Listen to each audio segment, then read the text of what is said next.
Petrol diesel पर VAT को लेकर मंत्री परिषद की अहम बैठक। तेल पर वैट को लेकर हो सकता है अहम फैसला।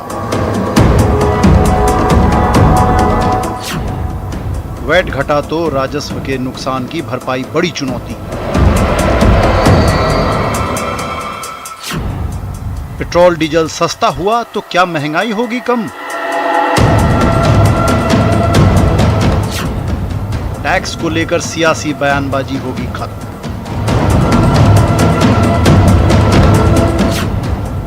सियासत का वेट एंड वॉच। नमस्कार, बहुत स्वागत है आपका। प्राइम डिबेट देख रहे हैं आप, आपके साथ मैं जेपी शर्मा।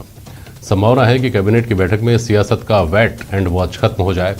लंबे समय से महंगाई की तोहमत झेल रही केंद्र सरकार ने 2 हफ्ते पहले एक्साइज ड्यूटी कम करके राज्यों के पाले में गेंद डाली थी और तब से ही भाजपा महंगाई को लेकर हमलावर है। कुछ राज्यों ने वैट घटाकर मुद्दे को खत्म कर दिया, लेकिन कुछ राज्य केंद्र को ये याद दिला रहे हैं कि प्रोपोर्शनल होने की वजह से वैट तो अपने आप ही कम हो गया। इस बीच भाजपा इसे लेकर लगातार हमलावर है कि प्रदेश में देश का सबसे महंगा पेट्रोल डीजल बिक रहा है। आज प्राइम डिबेट में इस पर बहस होगी इन सवालों के जरिए कि पेट्रोल डीजल सस्ता हुआ, बाकी चीजें कब सस्ती होंगी।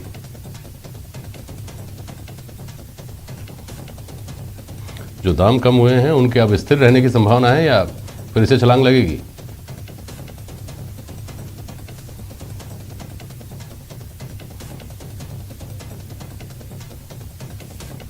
और टैक्स को लेकर खींचतान का स्थायी समाधान क्या हो सकता है?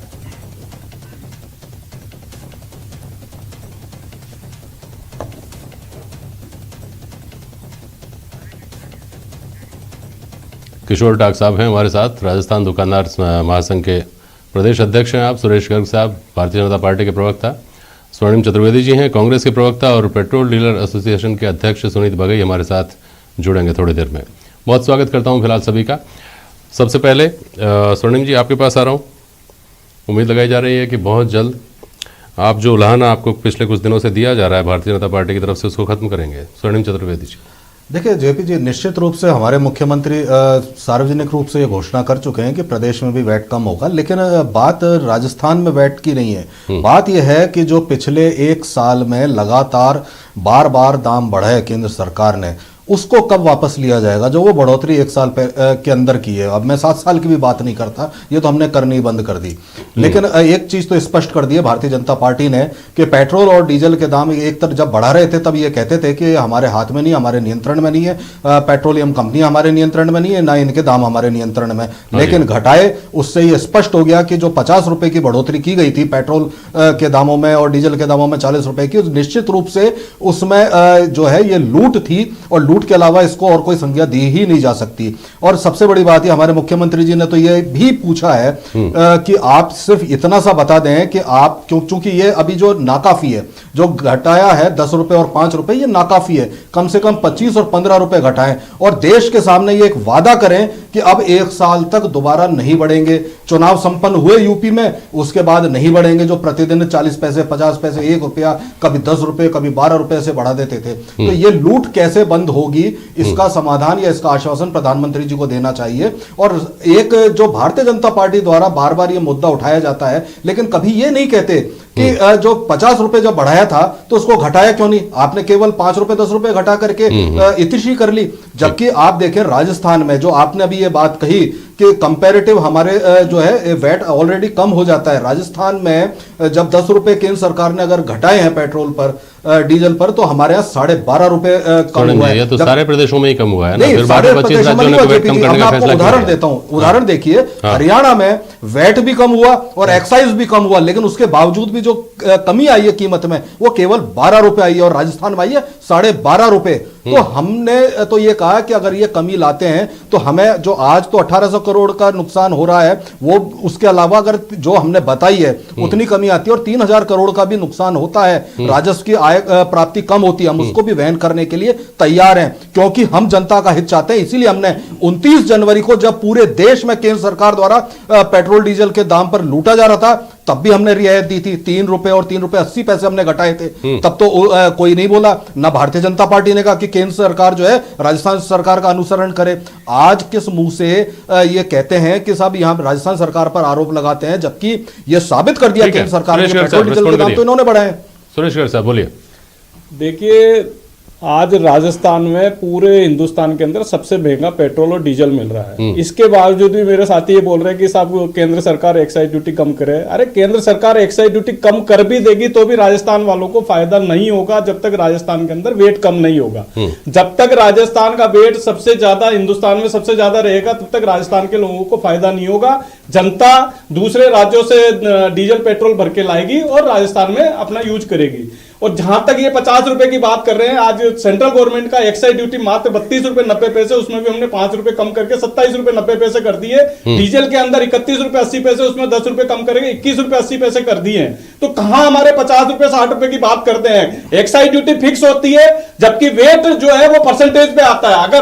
अगर पेट्रोल के दाम बढ़ते हैं तो वेट ऑटोमेटिक बढ़ जाता है। तो इनको राजस्थान की जनता को अगर ये कहते हैं ना कि हम राजस्थान की जनता का भला करना चाहते हैं, तो राजस्थान की जनता का कहां भला कर रहे हैं जब आप पेट्रोल और डीजल की दूसरे राज्यों से तस्करी कर रहे हैं। आज बॉर्डर के पेट्रोल पंप बंद हो चुके हैं। उसका रीजन ये है कि दूसरे राज्यों में वेट कम है। आज पंजाब में, हरियाणा में या यूपी में किसी भी स्टेट के अंदर चले जाइए, राजस्थान से कम वेट है और वहां से लोग बाग अपना पेट्रोल और डीजल परचेज करके राजस्थान में यूज कर रहे हैं। तो राजस्थान की जनता को कहां इन्होंने राहत दी है। जब तक राजस्थान की जनता को राहत अगर देना है तो पेट्रोल और डीजल के अंदर वेट करना कंपलसरी है, कम करना कंपलसरी है। ये बातें करने से कुछ नहीं होता है। राजस्थान की जनता को तभी भला होगा जब वेट और डीजल कम होगा। केंद्र सरकार को जब जरूरत होती है वो वेट और अपने एक्साइज ड्यूटी कम करती है। जब राजस्थान के अंदर चतुर्वेदी जी आपके बात का जवाब तब की भी मैं आपको बताता हूँ। अरे भाई साहब सुनिए, सुरेश गर्ग साहब, उस वक्त भी पेट्रोल डीजल के दामों पर मैंने बहुत बहस की है और उस वक्त भी मैं आपको हवाला दिया करता था कि मथुरा चले जाइए, आपको बोर्ड लगे हुए दिखाई देंगे, राजस्थान से सस्ता पेट्रोल। दिल्ली से आप राजस्थान आते हैं, हरियाणा आएगा बीच में, तब भी लगा दिखता था बोर्ड राजस्थान से सस्ता पेट्रोल। ये बात तब भी थी। जेपी शर्मा जी, मैं यही कह रहा हूं, तो क्यों नहीं है राजस्थान के अंदर ये, अगर ये कहते हैं कि हम जनता की भलाई का काम तो ये मेरा कहना लाजमी है, लेकिन आप कैसे कह सकते हैं जब आपकी सरकार के समय भी ये बोर्ड लग रहे थे, आज भी वही बोर्ड लग रहे हैं। चला स्वर्णिम चतुर्वेदी कुछ कहना चाह रहे, जल्दी सुन लेता हूं, फिर आता हूं आपके पास। बोलिए स्वर्णिम चतुर्वेदी, बोलिए। पानी की जनता पूरी तरह। देखिए जेपी जी, हमारे यहाँ तो राजस्थान का जो राजस्व है 22% पेट्रोल की बात कहां से आ गई जब आप जनता की। अरे जब आप ये कह सकते हो कि हम देश के विकास के लिए पेट्रोल डीजल के दाम बढ़ा करके और देश को लूट रहे थे और उसको विकास की संज्ञा दे रहे थे, तो निश्चित रूप से आप जो है ये बताना चाहते थे कि आप जनता को राहत नहीं देना चाहते, जनता को केवल जो है उसका निचोड़ना चाहते थे। आप बताइए, क्या आज पेट्रोल डीजल के दाम जो है आपके नियंत्रण में है या नहीं? क्या आप नियंत्रित करते हैं या नहीं? क्यों रसोई गैस के दाम जो है आप बढ़ाए जा रहे हैं? क्यों आप जो है बताते नहीं है कि रसोई गैस पर जो हमें सब्सिडी मिलती थी आज नहीं मिल रही है। पूरे देश में जो है खाद्य वस्तुओं के दाम बढ़ते जा रहे हैं, लेकिन एक भारतीय जनता पार्टी का व्यक्ति नहीं बोलता। और जब ये राजस्थान में वैट इतना था तब भी हमारे 71 रुपए का पेट्रोल बिक रहा था यहाँ पे। तो बताइए आपने कैसे बढ़ाई और क्यों बढ़ाई? Excise, central excise, special excise और जनता को लूट रहे हैं। एक मिनट सुनिए सुरेश जी, सुनिए स्वर्णिम जी आप भी सुनिए। सुनीत बघेल साहब, आपको आवाज सुनाई दे रही है क्या मेरी? सुनीत बघेल जी, आपको मेरी आवाज सुनाई दे रही है तो बोलिए।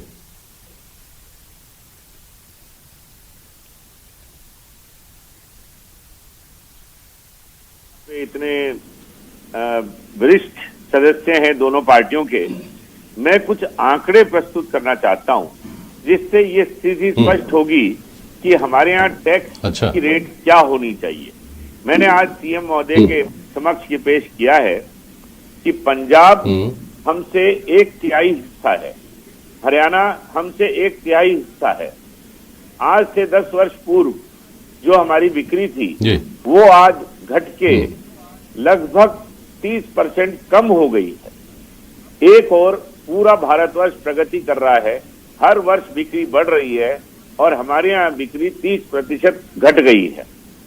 ताजा आंकड़े बताता हूं कि पंजाब में 550 करोड़ लीटर डीजल बिक रहा है, हरियाणा में 450 करोड़ लीटर डीजल बिक रहा है और राजस्थान में सिर्फ 390 करोड़ लीटर डीजल बिक रहा है, जबकि हमारी स्टेट की साइज इन दोनों स्टेट से 3 गुना ज्यादा है।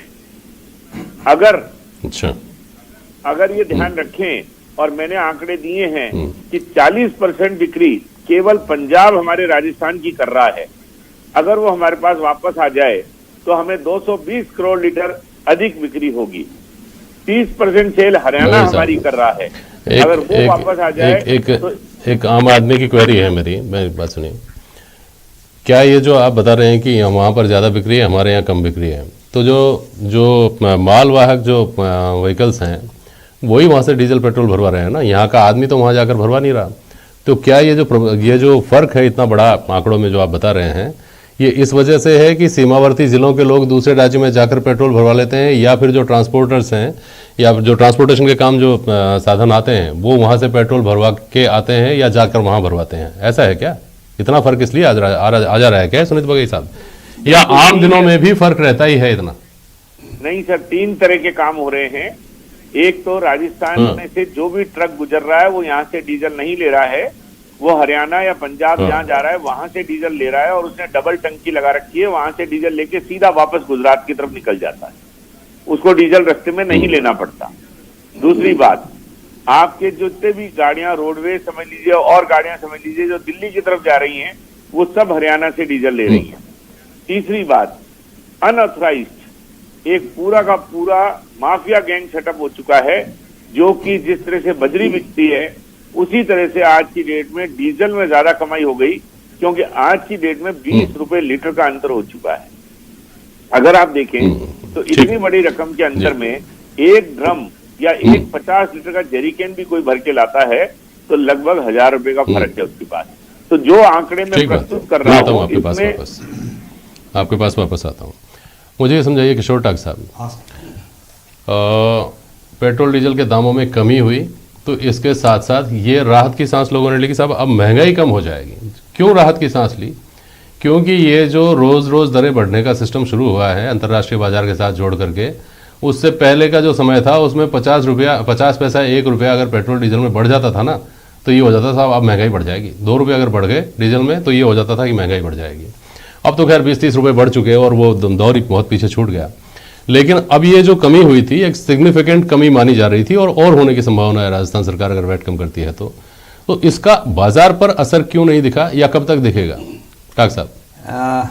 जेपी साहब, ऐसा है, अगर आप सच्चाई पूछना चाहो तो मैं टीवी पे आज बता ही देता हूँ, मेरे दोनों मित्र बैठे हैं बीजेपी और कांग्रेस, ये आपके सामने आके तो यहाँ झगड़ा दिखाते हैं, लेकिन पर्दे के पीछे ही एक चीज, दोनों पार्टियों ने हम व्यापारियों की पीड़ा को ना तो आज तक समझा है पिछले 70 सालों में, और ना कभी उस पर कोई घाव पे मल्लम लगाने की इन्होंने कोशिश की है। 50 रुपया आपने जो है पेट्रोल का डीजल का बढ़ा दिया, फिर 10-12 रुपए उन्होंने कम कर दिया, 5-10 रुपए ये कर देंगे, वो यहाँ आके उनको दोष दे देंगे, वो इनको दोष दे देंगे। ये भी क्यों कम किया है साहब इन्होंने? क्या जरूरत थी इनको कम करने की? क्योंकि आगे चुनाव है ना साहब। तो ये सारी चीजें जो है ना सब ये दिखाने करने के लिए है। लेकिन मैं अभी ये चाहूंगा कि सरकार को चाहिए कि डीजल और इसके जो है ना साहब पेट्रोल के दाम नहीं घटाए, उल्टा अगर समझे तो 2-5 रुपए बढ़ा लें। क्यों? उसका कारण क्या है साहब? कि एक तो सारे हैबिचुअल हो चुके हैं, आम जनता भी हो चुकी है और व्यापारी भी हो चुके हैं। मैन्युफैक्चरर्स ने जो अपना एमआरपी था वो लगा के और बाजारों में माल दे दिया। हम लोगों को तो जो 2-5% कमीशन मिलता है माल बेचने पे छोटे दुकानदारों को, हमें तो वही मिलेगा, उससे ज्यादा हमें कुछ मिल नहीं सकता। अब इनके 10 रुपए कम करने से ना तो वो जो है माल पे एमआरपी कम कर सकते हैं।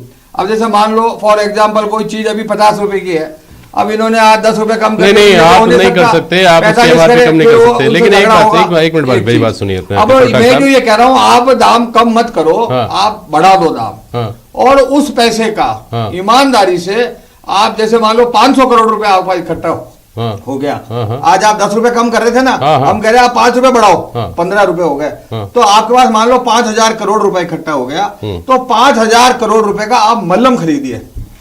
अब आप उस मल्लम का क्या करेंगे? आप उस मल्लम का वो काम कीजिए जिससे आपका राजस्व बढ़े, और हम भी जो है राहत की सांस लें। और आम आदमी का क्या होगा भाई साहब? नहीं साहब, आम आदमी का भी होगा ना। इसके लिए आप कह रहे हैं कि 5 आज आप मेरी बात सुनिए, 20% नौकरियां जो है सरकार की, बाकी तो सारे हम लोग जो है प्राइवेट लोग हैं, वही उसी से तो काम चल रहा है देश का। साहब ऐसे काम थोड़ी चलता है। नहीं साहब, अब आप लोगों को ऐसा क्यों नहीं करना चाहिए? मुझे पैसे का वो इंडस्ट्री जो कि आप समझ लिए वर्किंग कैपिटल की वजह से डूब रही है, उसको आप जो है वापस मदद कीजिए खड़ा होने में। आप तो 5,000 करोड़ रुपया वापस संक्षेप में जवाब दीजिएगा। खड़े होंगे। ऐसा क्यों नहीं होना चाहिए कि आप लोगों का कमीशन तो चलिए ठीक है, कम ज्यादा नहीं हुआ, लेकिन आपका बाजार तो प्रभावित हो रहा है, क्योंकि आप तो दुकान लेकर के बैठे हैं, किराया दे रहे हैं, आप तो बिजली उसमें खर्च कर रहे हैं, उसका आप बिल भुगतान कर रहे हैं, आप 4 आदमी रख रहे हैं, चाय पानी का खर्चा कर रहे हैं, ये सब कर रहे हैं, और ऑनलाइन मार्केट जो है वो सीधा लोगों तक पहुंचा रहा है, उसका ये सब खर्चा है नहीं।